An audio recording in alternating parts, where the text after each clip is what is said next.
有朋友说宁哥，我看到你我都 emo 不起来，有啥可 emo 的？就是我跟你讲，朋友们，遇到啥烦心事儿啊，你们记住了，遇到啥烦心事儿啊，你就我的处理方式是什么呢？比如说我最近有个事儿特别愁，我就先不去想它啊，我就先不去想它，然后先去找一些快乐的事儿。比如说我最近特别愁，我就马上找个游戏玩，我就不想那个事儿。然后呢，等你玩完游戏之后再睡一觉，第二天你就忘了这件事儿了，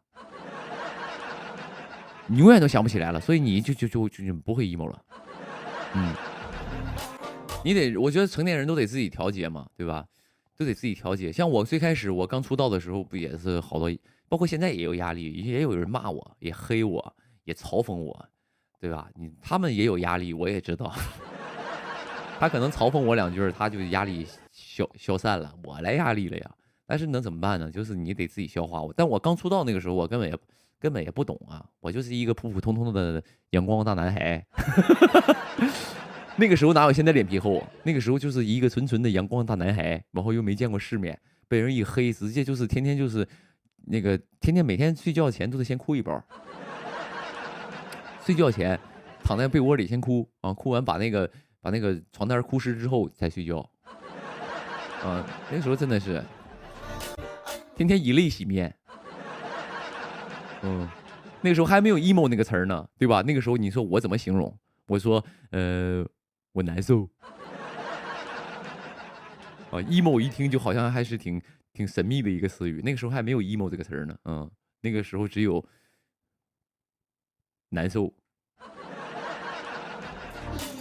有朋友现在还哭吗？现在还哭吗？跟你有什么关系啊？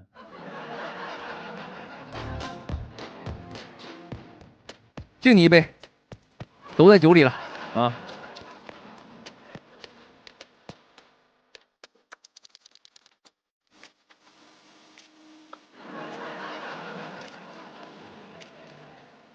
现在哭吗？现在哭啥？有啥可哭的？那我觉得我比较难的时期已经过去了。我跟你说，朋友们，我觉得挺好的。就现在你宁哥这也算出道3年多了，我最难的时候，我觉得已经过去了。接下来呢是一个就是肯定不会像之前那么难了啊。有朋友现在脸皮厚了，这人都是这样事儿的。你不是说我想变得脸皮厚，我也想永远单纯善良。我也想来到这个世界，我也想来到这个世界上看看花怎么开，水怎么流啊，看看远方的山，远方的水，感受一下大自然啊。我也想啊，但是你哪能事事随你心意啊？当你承受，就是人都是这样的，你积累，当你每天面对一些烦心事的时候，你自己就会莫名其妙变得坚强啊，你就会这样的。所以不是我想变得脸皮厚，我也想就是你们一夸我帅，我就脸红。有朋友不是一直都厚吗？也没有多厚，脸皮厚是怎么说呢？是一种无奈。我也想脸皮薄，你们损我一句，我马上跟你们对骂。网上有人黑我，我马上骂他，我骂的比他花花，我能骂他无地自容。但我不能啊，那我怎么办呢？就能脸皮厚一点，接受呀，对吧？有说骂呗，爱听。你不要在我直播间暴露你的一个爱好啊，都在酒里了啊，行吧，哎，有朋友说做公众人物真难，有什么难的？哦，有什么难的？没什么可难的，做公众人物非常的幸福，因为首先你挣这么多钱，你有什么可抱怨的？你宁哥当时我在酒吧唱一晚上歌，唱一晚上歌给我60块钱，我现在唱一晚上歌我能挣多少钱？你懂不懂？有什么难的？没有什么难的，艺人千万别说自己难，有什么难的？你真的是，你跟你之前比一比，你真的是。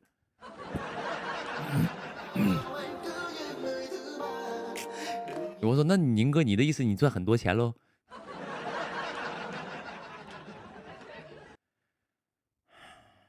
关你什么事儿？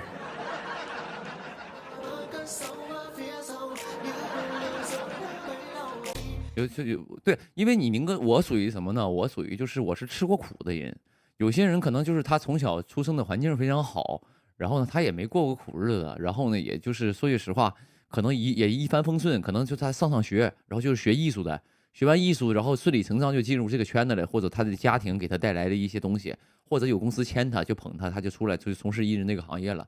很多小朋友他可能从小接触这个行业，他是没吃过苦的。但是你宁哥，我跟你讲，我为什么我特别能理解粉丝，或者是理解你们，因为我纯的，我比你们过得苦多了。你们最多也就算一个，就怎么说呢？可能是那个什么，就正常家庭。我从小跟我爷爷奶奶长大，我经历的东西，我跟你讲，很多朋友你们都根本经历不到。我很，所以我是你要跟我说吃苦，真的是啊，很少有人吃过我的这些东西，所以我也不想去说太多。但我不想去抱怨说以前苦，只是我想说什么呢？现在都好了呀，以前是苦啊，但我现在好了呀，现在比以前好太多了呀。所以我从来不会说我以前有多苦啊，多难呀。我只是想说，我每次我回忆这些东西的时候，我会珍惜今天，我会珍惜今天得到的一切。我是真的是这样的。有的时候我会跟我团队聊天啊，我团队都跟我好多年了，我们都是已经特别好了。然后呢，有的时候我会遇到一些工作来，比如这个工作我不是特别想去，但是那个时候我就会问我自己一句话：如果我今天是第一天出道，这个活找到我，我是不是得蹦高？我得蹦起来，我得给人跪下，我感谢人家。就是我会有这种感觉，有些活儿就是来了，我会觉得没那么好的一个活儿，然后呢，我去还是不去？但是我就会往前想，我说，哎，如果今天我是第一天出道，这是我第一个工作，他能来邀请我，我得不得给人跪下？我得不得就是都得把这个通告费拿出来请人吃顿饭？我会有这种，我就时刻提醒自己，不能就是你到了可能你往上走了一点儿了，你就忘本了。我时刻是提醒自己这么一个状态的一个人啊。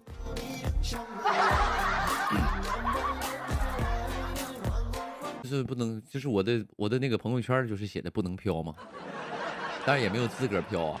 但是我觉得虽然我很飘，但是有朋友能看出来，其实我还是挺我那天有个朋友跟我说刘宇宁，其实你这个你表面上在这个直播就是一个洒洒咧咧，其实你内心挺骄傲的。他分析我，他说刘宇宁，其实你内心挺骄傲的。我回他一句，当然了。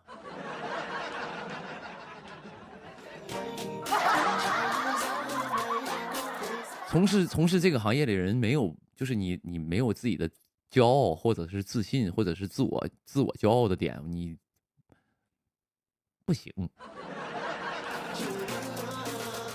但是你该礼貌还是得礼貌，该懂素质还有素质，该三观正还是得三观正，就这么事儿。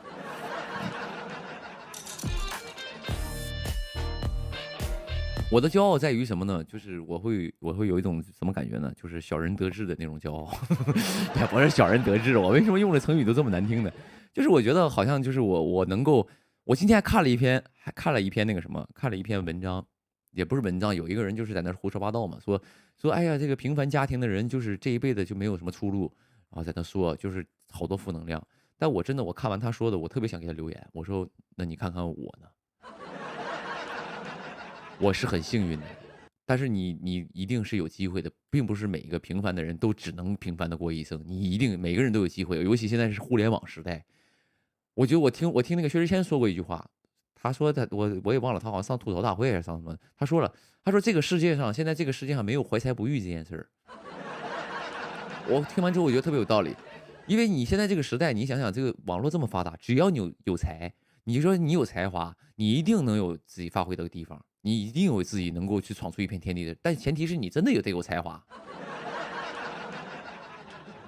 所以说我觉得很多朋友也可能现在也是正常嘛，但是我觉得你们还是得有一个远大的奋斗目标，不要就是认命这件事我觉得，如果没有才华，没有才华创造才华呀，才华不是说所有的东西都是那个什么，那个都是送到你眼前的。我之前看过一句话叫做，嗯，天赐食于鸟，然后不送食于巢还是什么玩意儿，我忘了那么有一句话了啊。就是他就是这句话，我觉得特别有道理。天赐食于鸟，什么不送食于巢，就这个意思。反正有这么一句话，好像是这么说的啊。就啥意思呢？就是你作为一只鸟，老天爷给了你，一定会给你吃的东西。老天一定会赐给你一些吃的东西，你作为一只鸟，但是它这个吃的这口东西永远不会送到你槽里，喂到你面前，需要你自己去寻找、去找寻。但这个世界上一定有你吃的东西，就是这么一句话，你明白吗？啊，所以我就觉得，却不投食于巢，好像是这么一个天赐食于鸟，不投食于巢，好像是这么一句话啊。这是一个剧本里面的世界，每一个人都是无关紧要的纸片人。何为纸片人？何为剧本世界？我又是谁？你的存在只为推动剧情，你永远无法改变你的命运，这就是这个世界的规则。那就打破规则，去毁了注定。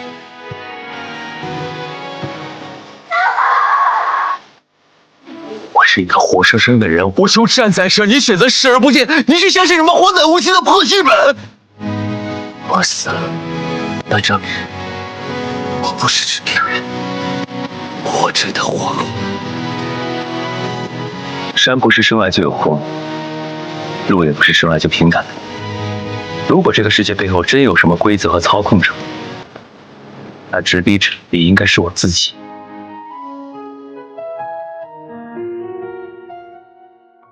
若你从9岁开始便仰人鼻息过活，自然也会了解到，两虎相争必有一亡。孤若不赢，那就只有死。我是不相信任何人，那是因为没人相信过我，就连你也一样。战场之上，不是你死就是我亡；朝堂之上，只会比边关更加凶险。如果我不拼命求胜，那被逼上绝路的就是我。你的意思是，我们现在身处的这个世界是在画本子里，但我跟你都是活生生的人啊，这怎么可能呢？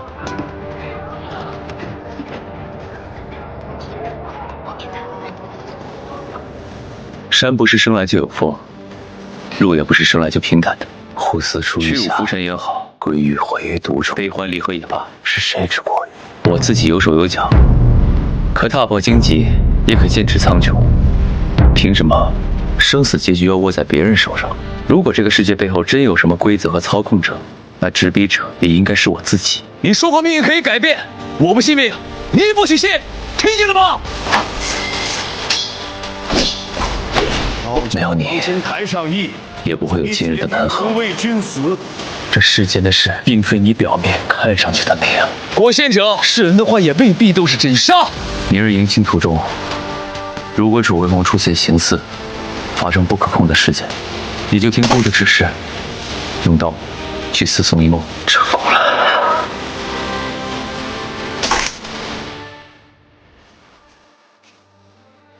天哪！放心吧，我可是你的男主，我不会死的。我死了，那证明我不是纸片人，我真的活过。我只是在赌，而且我从小到大一直都在赌，赌只要乖乖听话，这一次就又能放过我。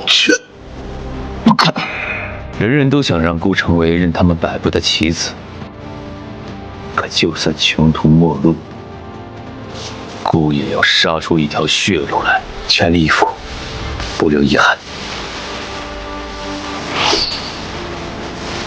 你若想死，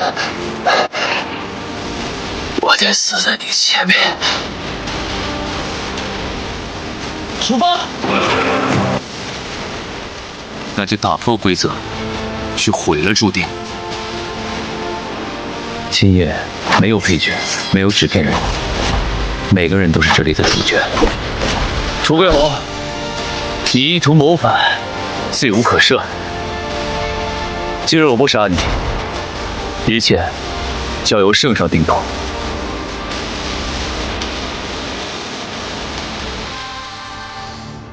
要是纸片人觉醒，以及我们成功改变命运，也是剧本当中的一环，那该怎么办啊？那就继续改变命运，直到死的那一刻。在微博，我叫摩登兄弟刘玉明，下一次直播我带你研究。